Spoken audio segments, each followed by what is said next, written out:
আসসালামু আলাইকুম। আজকে সকাল সকাল রাজমিস্ত্রির কাজ করার জন্য নেমে পড়ছি। কিন্তু কেন হঠাৎ করে আমি রাজমিস্ত্রির কাজে নেমে পড়েছি সেই সব বিস্তারিত থাকছে আজকের ভিডিওতে। তার আগে চ্যানেলে নতুন হয়ে থাকলে অবশ্যই চ্যানেলটিকে সাবস্ক্রাইব করে পাশেই থাকুন। এই যে দেখতে পাচ্ছেন এইখানে একটা কলম আছে, সেই কলমটি বোর্ড দিয়ে লাগানো আছে। কারণ গত ৩ দিন হলো এই বোর্ডটা লাগানো হয়েছে, কারণ আমাদের বাড়ির যেহেতু কাজ শেষের দিকে প্রায় শেষই হয়েছে প্লাস্টার করা, সেই সাথে শুধু ৪টা কলম বাকি আছিল সিঁড়ির উপরে।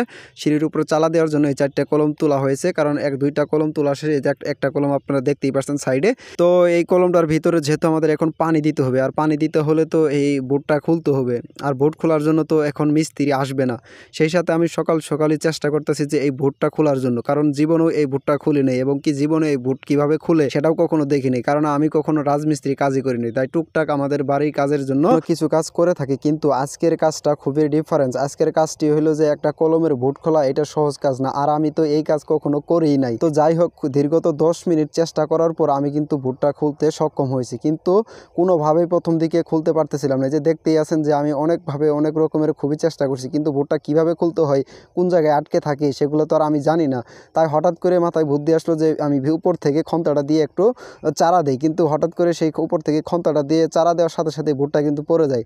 আর বোর্ডটা যেহেতু আমার সিঁড়ির উপরে, সেহেতু এখান থেকে আনাটা অনেক কঠিন কাজ ছিল। আর বোর্ডটা কিন্তু চতুর্পাশে আমি খুলে ফেলছিলাম। সেই সাথে সাথে এই যে দেখতে পাচ্ছেন এখানে কিন্তু বোর্ডটা আমি এই লোহাগুলো লাগানোর চেষ্টা করতেছি, কারণ এই যে ছাদের উপরে যে আরও ছোটো ছোটো কলম আছে সেগুলো আমি ঢালাই দেবো।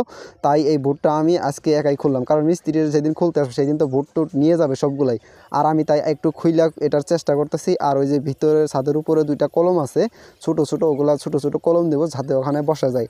আর ওইখানে একটা ব্রেঞ্চ বানানোর জন্য চিন্তা ভাবনা করতেছিলাম, এই জন্যই বোর্ডটা অনেক কষ্ট করে খুলেছি। এই পাশেটাও খুলেছি। মূলত খোলার উদ্দেশ্য হলো যে আমাদের কলমের মধ্যে পানি দিতে হবে, পানি না দিলে তো কলম শক্ত হইবে না। এই জন্যই এই বোর্ডটা খোলার জন্য প্রস্তুতি নিচ্ছিলাম। যাই হোক, অবশেষে সাকসেস।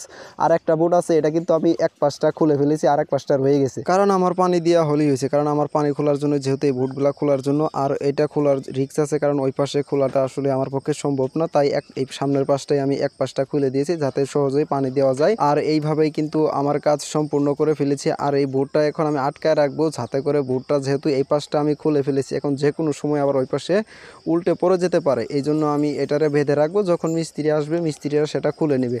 যাই হোক, এভাবেই কিন্তু আমি এই রশিটা এখানে বেঁধে নিচ্ছি। ওইখানে দেখেন বোর্ডের উপরে টানা দিলাম, এইখানে রোডের সাথে আমি বেঁধে রাখবো, যাতে করে কোনো দুর্ঘটনা ঘটতে না পারে। কারণ যেহেতু ওই নিচ দিয়ে আমরা সব সময় চলাফেরা করি, এবং কি অনেক মানুষ এখান দিয়ে যাতায়াত করি, মূলত সেই জন্যই আমার এই সেফটিটা ব্যবহার করলাম, যাতে কোনো রিস্ক না হয়। এখানে যদি একটা উল্টে পড়ে যায় বোর্ডটা বাই চান্স, তখন কিন্তু বড় ধরনের একটা দুর্ঘটনা ঘটতে পারে। সেই সুবাদে আমি এখন আপনাদের ঘুরে ঘুরে দেখাবো কী অবস্থা। এই যে দেখতে পাচ্ছেন এই পাশটা আমি কিন্তু খুলেছি এতক্ষণ, যেটা বললাম। আর এই যে এই পাশটা দেখতে নিচে, এই পাশ দিয়ে আমরা যে কোনো কাজ কাম করে থাকি।